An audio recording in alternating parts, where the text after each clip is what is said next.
சென்னையில் நாளை புதிய நீதிமன்ற கட்டிடங்கள் மற்றும் நீதிபதிகளின் குடியிருப்புக்கான பூமி பூஜை நடைபெறவுள்ள நிலையில் விழாவை அனைத்து மத முறைகளின்படி நடத்தக்கோரி தொடரப்பட்ட வழக்கை அவசர வழக்காக விசாரிக்க உயர்நீதிமன்றம் மறுத்துவிட்டது. இதுகுறித்த விரிவான விவரங்களோடு இணைகிறார் எம்முடைய செய்தியாளர் மதியழகன். விரிவான விவரங்கள்.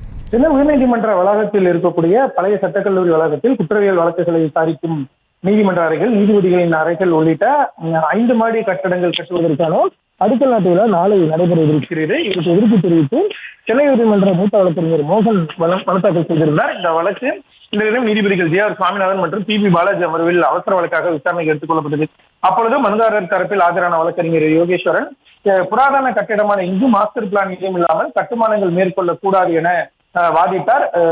தலைமை பதிவாளர் சார்பில் தலைமை வழக்கறிஞர் பி.எஸ். ராமன் ஆஜராகி பழைய சட்டக்கல்லூரி இடிக்கப் போவதில்லை என்றும் அதன் அருகில்தான் இந்த கட்டடம் கட்டப்போவதாகவும் தெரிவித்திருந்தார்.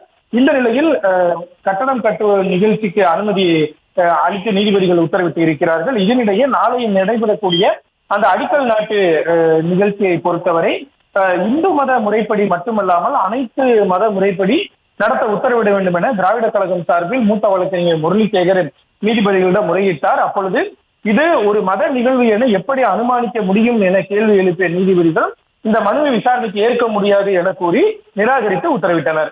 விவரங்களுக்கு நன்றி மதியழகன். செய்திகளை உடனுக்குடனும் துல்லியமாகவும் தெரிந்து கொள்ள சப்ஸ்கிரைப் பண்ணுங்க.